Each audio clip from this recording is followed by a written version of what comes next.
Let's get right into it. Number 9, the appendix. Appendix is like the kid picked last in gym class. It's there, but no one really knows what to do with it.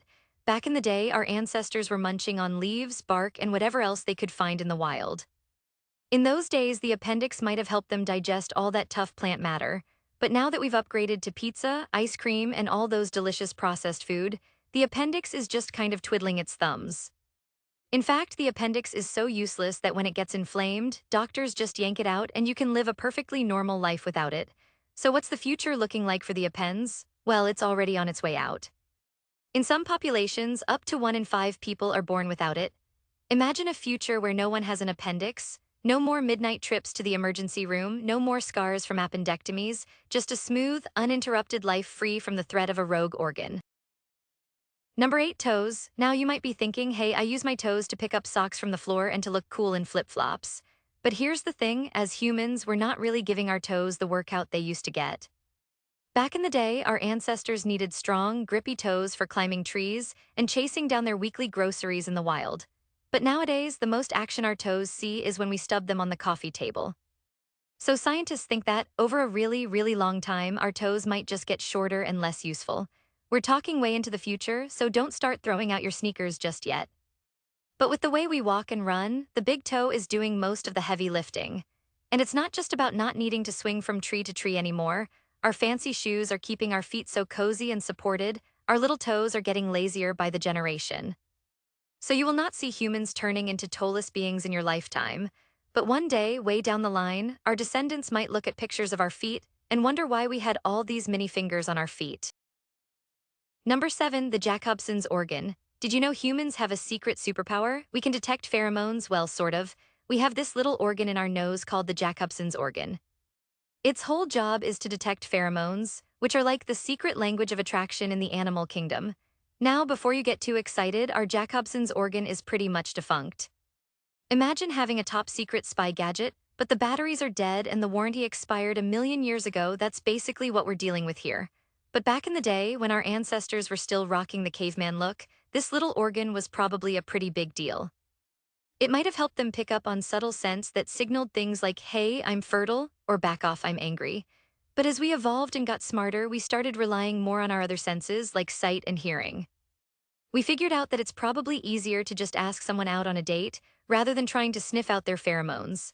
In fact, some people are born without a Jacobson's organ altogether, and guess what? They're doing just fine. It's not like they're walking around wondering why they can't smell love in the air. And even for those of us who do have this little organ, it's not exactly in tip-top shape. It's like having a rusty old car that's been sitting in your garage for decades. Sure, it's there, but it's not going to get you very far. So while our furry friends are busy sniffing each other and picking up on all sorts of interesting pheromones, we're stuck relying on Tinder bios and awkward first dates. Number 6, the erector pili muscle. Ever get those goosebumps when you're cold? Yeah, those tiny bumps on your skin are the erector pili muscles at work. But here's the deal, they're about as useful to us now as a comb is to a bald man. Back in the day, when our ancestors were rocking some serious full-body fur, these little muscles were pretty useful. Imagine a caveman facing off against a saber-toothed tiger. Suddenly his erector pili spring into action, making his hair stand up like he's just been electrocuted. The tiger takes one look and thinks, wow, this guy means business, and backs off. So the erector pili is on the evolutionary chopping block. As humans continue to evolve, these muscles are getting weaker and less common. Who knows, generations down the line, getting goosebumps might just be a cool thing our grandkids read in history ebooks. Number 5, the tailbone. This little bone at the bottom of our spine is a leftover from our ancient ancestors who actually had tails. Now you might be thinking, why do I have this useless bone just sitting there at the bottom of my spine? Well, it's not entirely useless. It does serve as an attachment point for some muscles and ligaments, but it's not exactly pulling its weight anymore. Back in the day, our ancestors used their tails for balance, communication, and maybe even for swatting away bugs. As we evolved and started walking upright, the tail gradually disappeared. Now it's just a small reminder of our evolutionary past. Sometimes, very rarely, babies are born with a vestigial tail. This is a small fleshy growth that contains no bone, it's just tissue and blood vessels. It's usually removed surgically after birth. Number 4, the palaris longus muscle. This little guy is like the appendix of your arm, it's just hanging out there, not really doing much. In fact, about 14% of people don't even have it. So what does this muscle do? Well, it's supposed to help with wrist flexion, which is just a sciencey way of saying it helps you bend your wrist. But your other arm muscles are already doing a pretty good job at that. The palaris longus is just taking up space. Now, why do we have this useless muscle? Well, blame evolution. Our monkey ancestors probably used it a lot when they were swinging from tree to tree. But unless you're planning on giving up your smartphone and moving into the jungle, you probably don't need it anymore. In fact, doctors have already started using the palmaris longus in surgeries. If someone needs a tendon replacement, surgeons can just yoink out this muscle and use it without causing any harm. It's like having a spare tire in your arm. Number 3, wisdom teeth. These guys show up late to the party, around the ages of 17 to 25, so there's usually no room left for them. That's why they cause a lot of problems, like pushing your other teeth around to make room for themselves. Our ancestors needed these extra chompers to grind down plant tissue, raw meat, and whatever else they could forage, because they weren't dining on smoothies and soft-serve ice cream like us.